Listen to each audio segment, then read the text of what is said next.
The Vampire Apartment of Poveglia Island, Venice, Italy.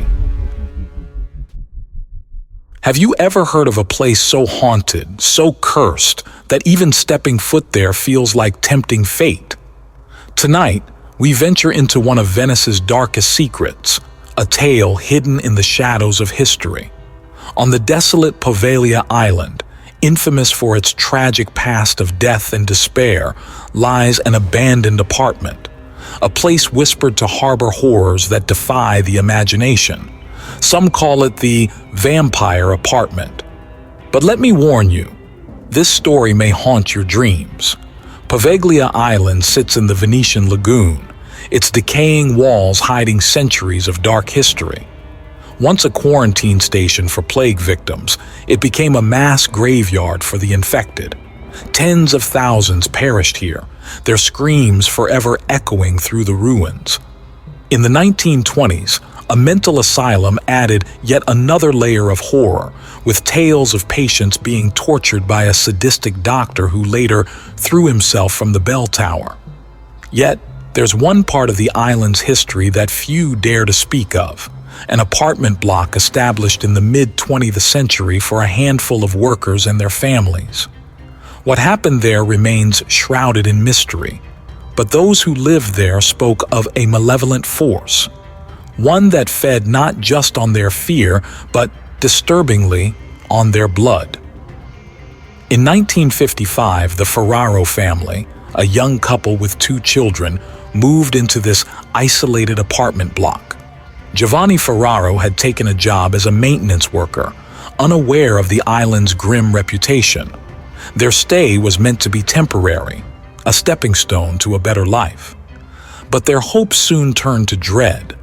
The family initially felt uneasy. Mrs. Ferraro would wake to hear whispers outside the windows at night, but when she looked, there was no one there. Their youngest child complained about a man with red eyes staring at her from the corner of the bedroom.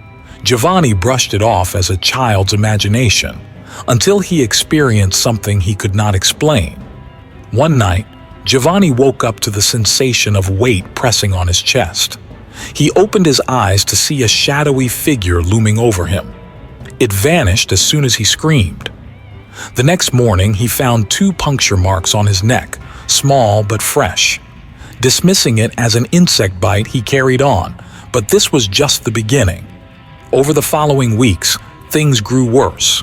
Mrs. Ferraro began waking up feeling faint, as though her energy had been drained.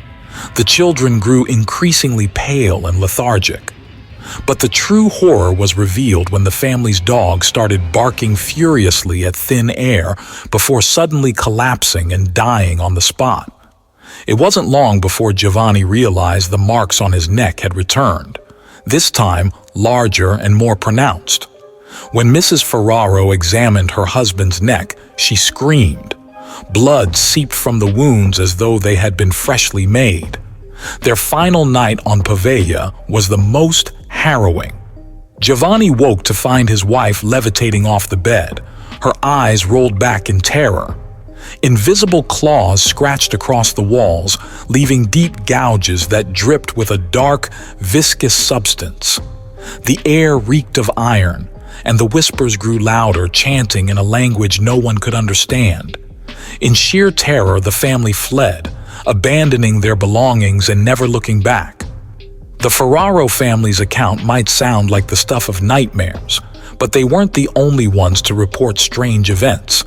Subsequent occupants, those brave or foolish enough to stay, all told eerily similar stories: blood loss, shadowy figures, and the unmistakable feeling of being hunted. In 1998, a team of paranormal investigators ventured into the apartment. What they found confirmed the chilling rumors. Using thermal imaging, they detected cold spots shaped like human figures moving through the empty rooms. Their audio equipment captured distorted voices whispering, "Stay." And the most shocking of all, a voice saying, "I hunger." One investigator fainted after reporting a searing pain in his neck. Upon regaining consciousness, 2 red puncture marks were visible on his skin. The vampire apartment on Poveglia Island remains untouched, its windows dark and its doors forever closed.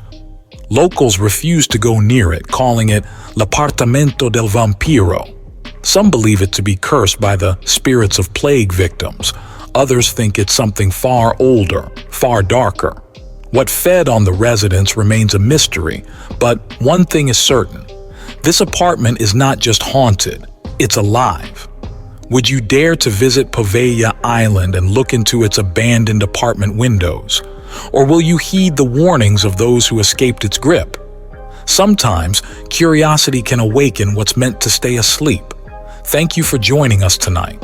If you've made it this far, make sure to subscribe for more true stories of the unexplained. Until next time, keep the lights on, and whatever you do, don't look over your shoulder.